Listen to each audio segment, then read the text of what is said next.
Greetings, brothers and sisters, ladies and gentlemen. There is an important lesson that all of us ought to learn from what happened with our first parents in the Garden of Eden. That is because many people appear to be under the impression that proving that they were lied to is enough to relieve them of all responsibility for the effects which the lies that they were told have on this earth. They seem to believe that the liar alone bears that responsibility or ought to bear that responsibility. But what happened in the Garden of Eden paints a different picture. And all of us need to understand why.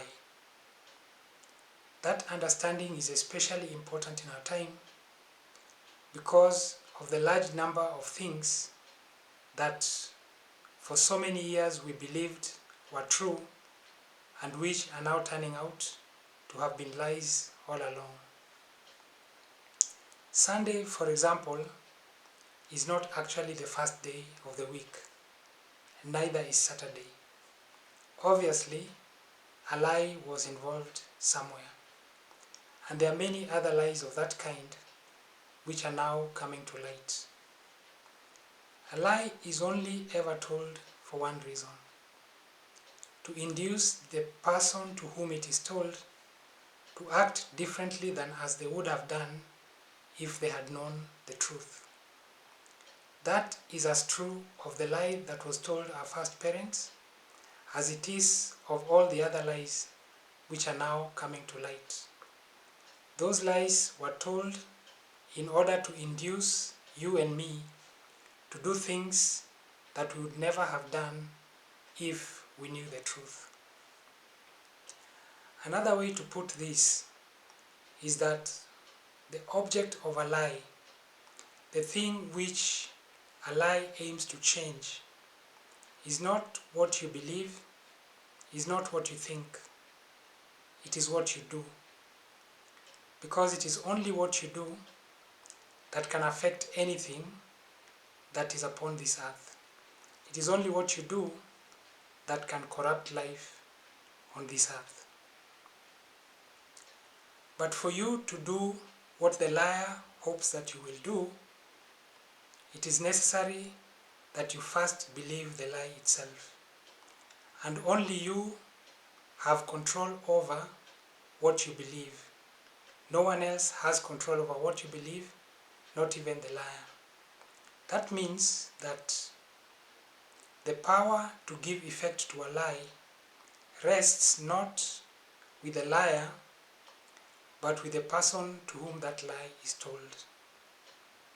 For that reason, the person to whom the lie is told must bear responsibility alongside the liar for the effect that the lie has, because but for their belief, which only they have control over, that lie could have no effect. That is why our first parents had to be punished. They were punished for the role that they played in giving effect to the lie which the serpent is the one who told. That is the reason also why none of us will escape the penalty for all the bad things that happen in this earth because of the things that we choose to believe. That should concern every person who believes the one lie that has led to the shedding of more innocent blood on this earth than all other lies put together. It is the lie that the Israelites crossed the Red Sea out of this continent when they left Egypt. The evidence that that is actually a lie is available in many places, including on this channel. That should especially concern every Christian and every Muslim, because no person could become or remain a Muslim or a Christian who does not also believe that lie.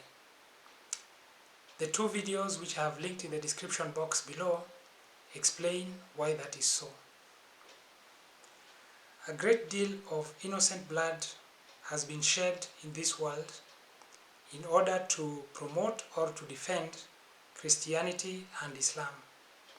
It is the things which individual Christians and individual Muslims did as individuals at the same time that, when aggregated together, created the conditions or continue to create the conditions for that innocent blood to be shed. Therefore, every person who either is or remains a Christian or a Muslim must prepare to pay the penalty for the role that they played in the shedding of that innocent blood. I do understand that this might seem a bit like blaming a single raindrop for the flood. The flood cannot be prevented by the refusal of a single raindrop to fall. So why then should a single raindrop that did fall bear the blame for the flood?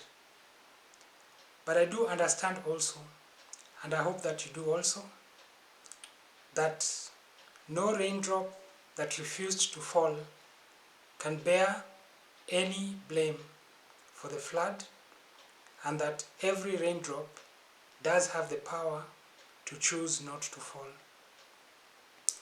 By that analogy, therefore, any person who wishes not to pay the penalty for the innocent blood that has been shed in this world in the name of Christianity and Islam does have the power to abandon those two.